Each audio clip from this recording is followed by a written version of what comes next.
Hello students, let's start chapter number 3। Class 10th की बात कर रहे हैं हम और चैप्टर 3 यानी कि दो चर वाले रैखिक समीकरण।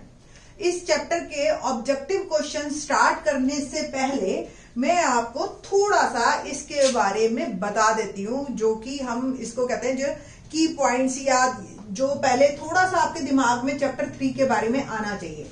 तो पहली बात, दो चर वाले, दो चर का क्या मतलब हुआ, जिसमें वेरिएबल जिसको हम कहते हैं यानी कि जिसकी वैल्यूज इक्वेशन से इक्वेशन चेंज होती रहती है। अब इसके बाद रैखिक, रैखिक का क्या मतलब हुआ, रैखिक का मतलब है यहाँ पे कि जिसकी पावर 1 हो, ज्यादा से ज्यादा, ठीक है, वर्ग मतलब 2 या 3 पावर नहीं होनी चाहिए। समीकरण का क्या मतलब है, जिसमें इक्वलिटी का साइन हो। तो जनरल एक इक्वेशन दो चर वाला रैखिक समीकरण कैसा बनता है, ax plus by is equal to 5, 7 कुछ भी हो, 3 टर्म होती है, एक x वाली, एक y वाली और एक बिना x वाली, जिसको हम कांस्टेंट कहते हैं। अगर सपोज आपकी कोई इक्वेशन नहीं भी है ना, तो भी वो एक दो चर वाले रैखिक समीकरण में कन्वर्ट की जा सकती है। 2x plus 0 into y is equal to 5, ठीक है।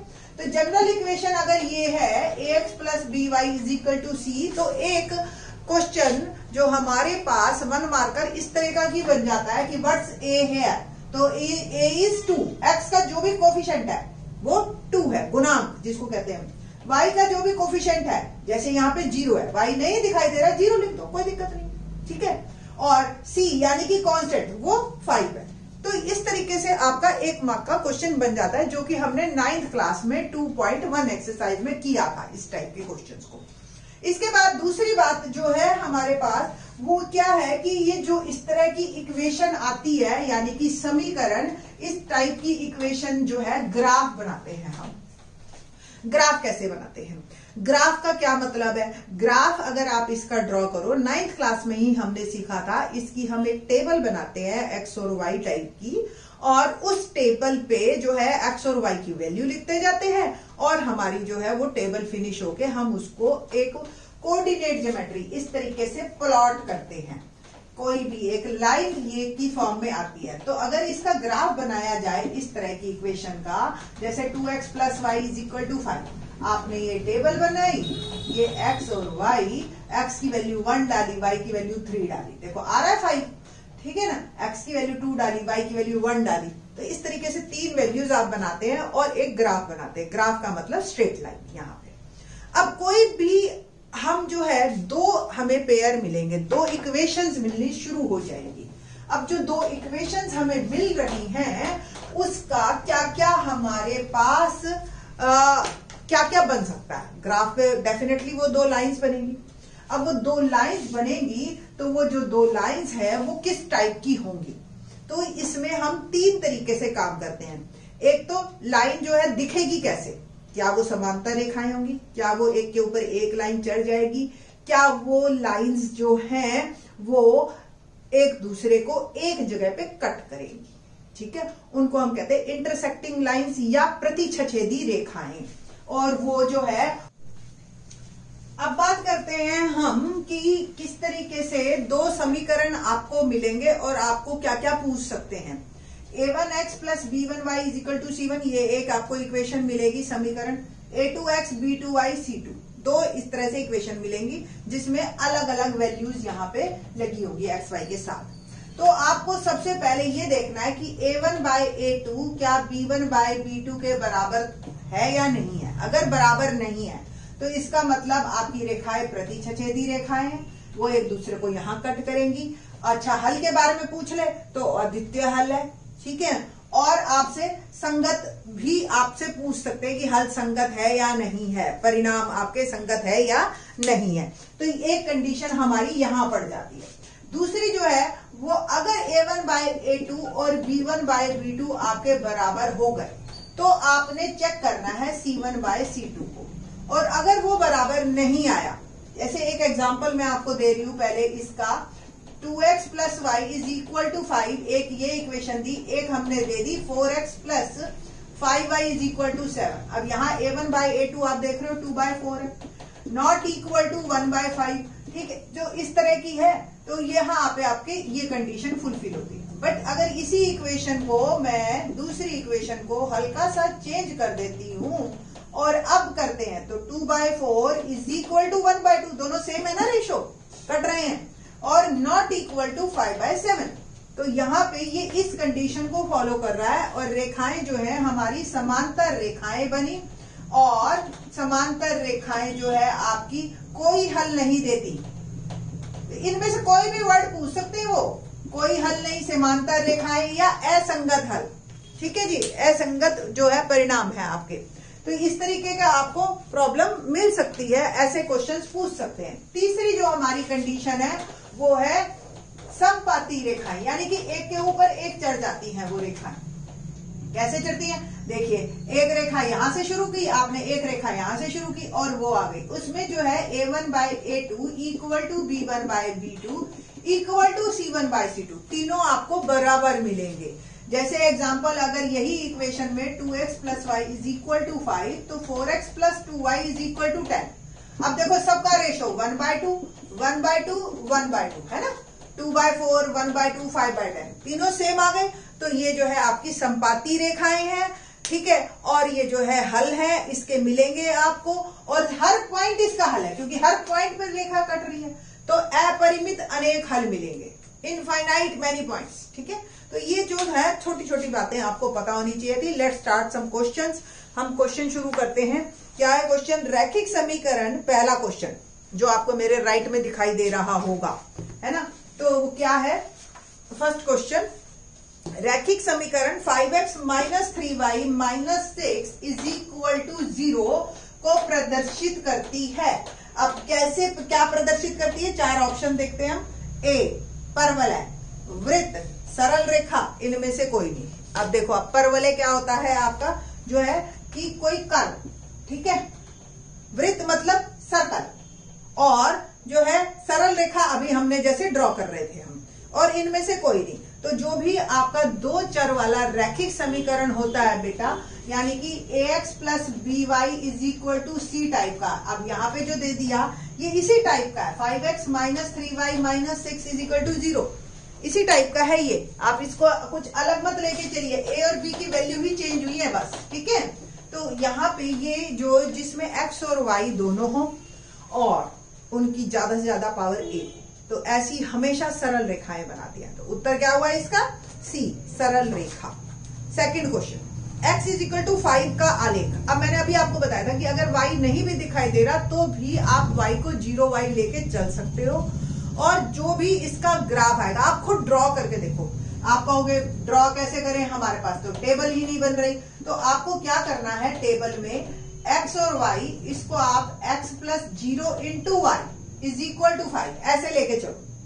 ठीक है, y की वैल्यू चाहे कुछ मर्जी डालो, 0 के साथ 0 हो जाएगी। तो y ले लिया मैंने 1 2 3, x की वैल्यू आपकी फिक्स ही हो गई क्योंकि y तो कोई इफेक्ट डालेगा ही नहीं, 0 कर देगा हर चीज को, तो 5 ही आएगा आंसर। अगर आप इसका ग्राफ ड्रॉ करोगे तो ग्राफ में जो बेटा ये आपका जाएगा इस तरीके का, ये x एक्सिस आपका, ये y एक्सिस, और ये 1 2 3 4 5। तो ये x की वैल्यू 5 में से देखो 5 1 ये पॉइंट आया, 5 2 5 3, 5 के और भी कोई पॉइंट देखो, तो हमेशा एक रेखा ऐसी आएगी जो y एक्सिस के समांतर हो। अगर आपके पास कोई इक्वेशन है जिसमें y नहीं है तो वो रेखा हमेशा y अक्ष के समांतर होती है। ठीक है जी, तो देखिए ऑप्शन देखो इसमें, a x अक्ष, b y अक्ष, c एक रेखा x अक्ष के समांतर, एक रेखा y अक्ष के समांतर। याद रहेगा, जो नहीं है उसी के समांतर, y नहीं है y के समांतर। अगर x ना होता, सिर्फ इक्वेशन ऐसी होती y इज इक्वल टू 2, तो फिर x के समांतर। अब ये याद रखना है। तो D इज करेक्ट वन, एक रेखा y अक्ष के समांतर।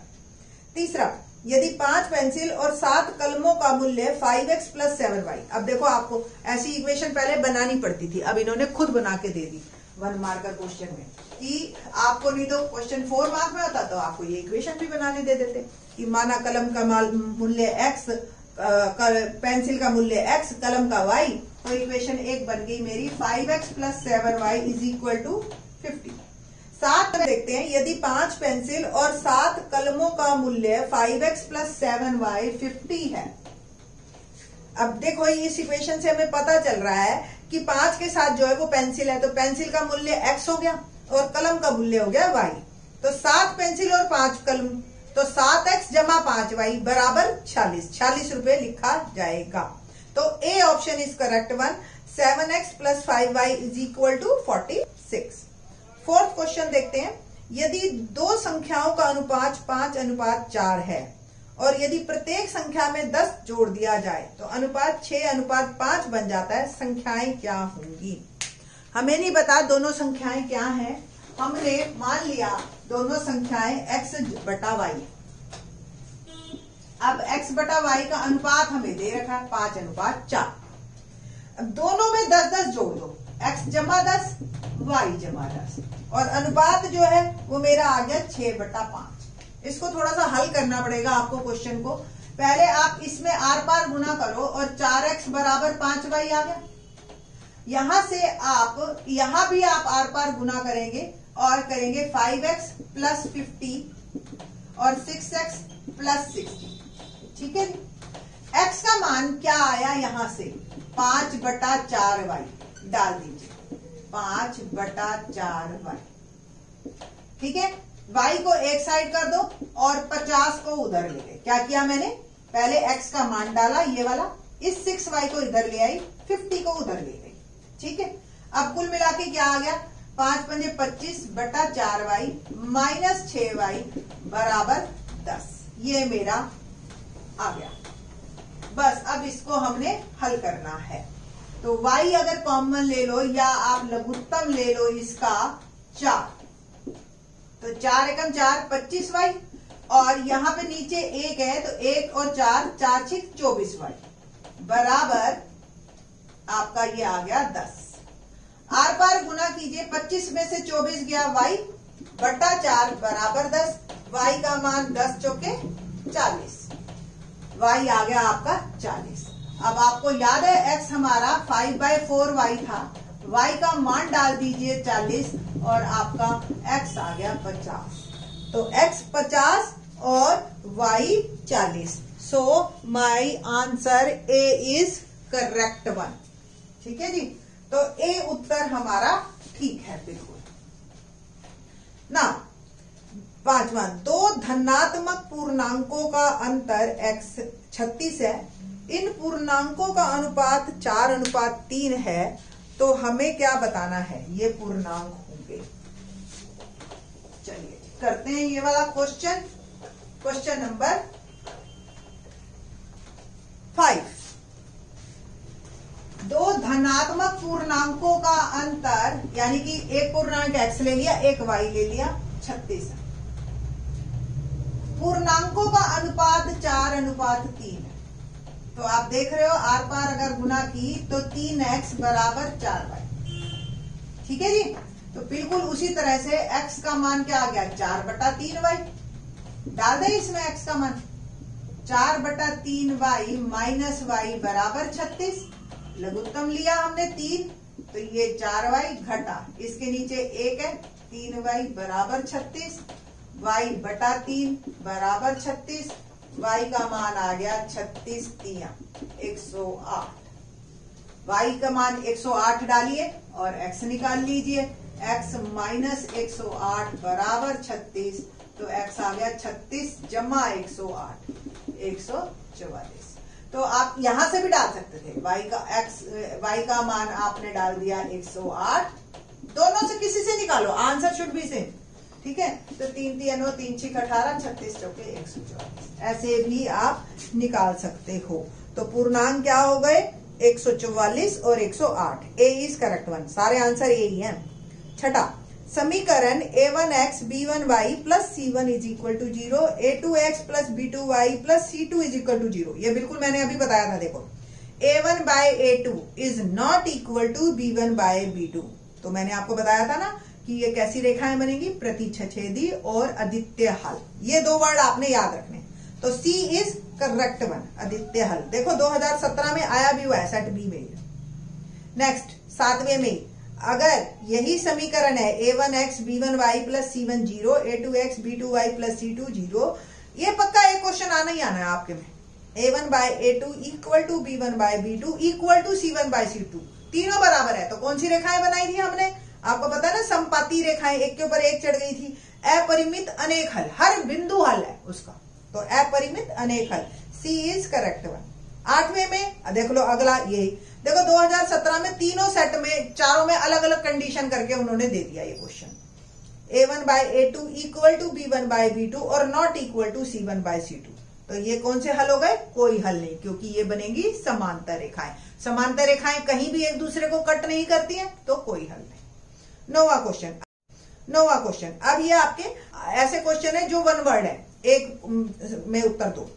एक संख्या दूसरी संख्या से दुगनी है और उनका योगफल 150 है, तो बड़ी संख्या क्या होगी, ये सवाल हम करते हैं।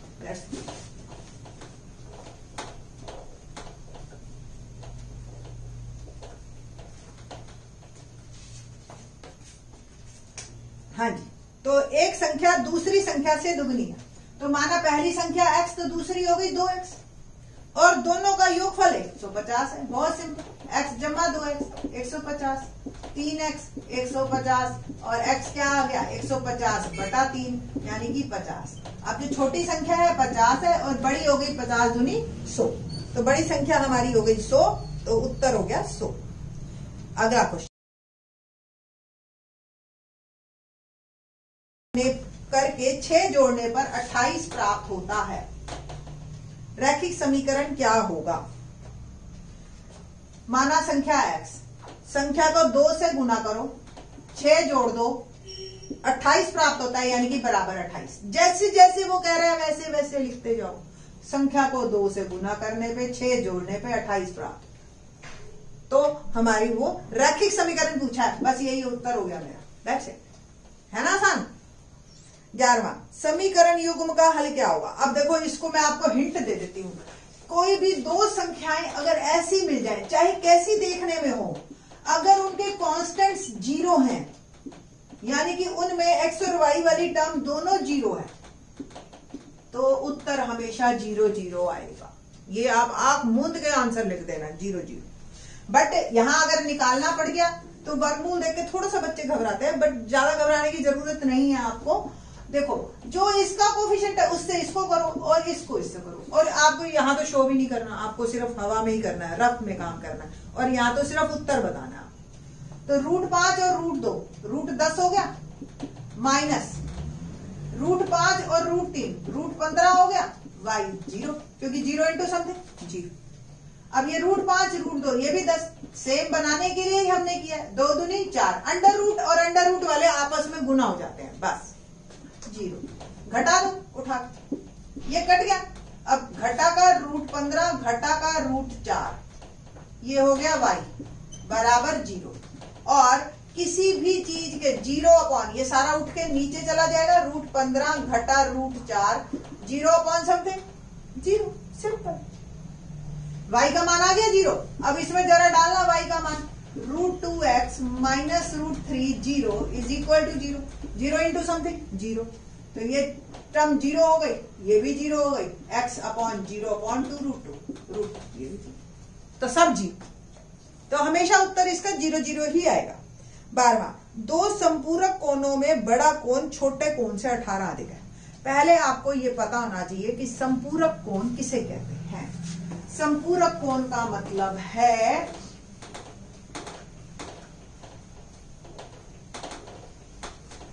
ऐसे दो कोण जिनका जोड़ 180 डिग्री हो। तो एक बड़ा कोण छोटे कोण से 18 अधिक है, तो माना छोटा कोण x, बड़ा कोण हो गया x जमा 18, और ये दोनों का जोड़ क्या 180, निकाल ले बस। 2x, x और x जोड़ दिए और 18 को उधर भेज दिया मैंने, 180 में से 18 गए 162, 2x, x आ गया 162 बटा 2, 81 डिग्री। ये x आ गया 81, और ये x जमा 18, 81 में 18 जोड़ दो 99, तो 81 डिग्री और 99 डिग्री, ये मेरा उत्तर। तो इसमें छोटे कोण का मान बताना था, तो सिर्फ आपने 81 डिग्री का ही मान बताना है। खुशी खुशी में ये मत सोचना कि भैया फटाफट हो गया बस मैं तो उत्तर लिख दूं। आराम से क्वेश्चन को पढ़ के जो पूछा है उसका आंसर देना। 13 दो संख्याओं का अनुपात 5:7 है। लो जी, एक अनुपात का क्वेश्चन मैंने अभी पीछे भी एक क्वेश्चन करवाया, मैं एक ये दूसरे तरीके से करवा देता हूं। दो संख्याओं का अनुपात अगर दे रखा हो ना, तो माना एक संख्या 5x और दूसरी 7x, ऐसे भी लिख सकते हो आप, आर पार गुना करने की जरूरत नहीं है। दोनों का योगफल 360 है, तो 5x जमा 7x बराबर 360। 12x 360, x क्या आ गया 360 बटा 12, 12 तिया 36, 30 उत्तर। तो बड़ी संख्या क्या होगी, देखो संख्याएं तो 5x और 7x है ना, x थोड़ी है संख्या, बड़ी संख्या 7x बनी, तो 7 गुना 30 210। 360 के साथ डिग्री लिखने की आदत है हमेशा, ठीक है। तो 210 मेरा उत्तर। 14 एक संख्या दूसरी से 5 अधिक, तो पहली संख्या माना x, दूसरी हो गई x जमा 5,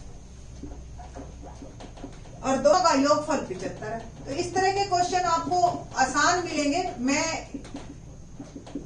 2x x जमा 5 75, x और x जोड़ दिया 2x जमा 5 75, 75 को उधर भेज दीजिए आप, 70, x आ गया 70 बटा 2 35 मेरा उत्तर, ठीक है जी।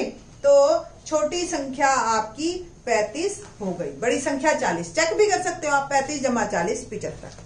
अभी के लिए तो ये तीसरे चैप्टर से यही क्वेश्चन है, और जो क्वेश्चन बनेंगे एक वीडियो और बना देंगे इसकी। थैंक्स।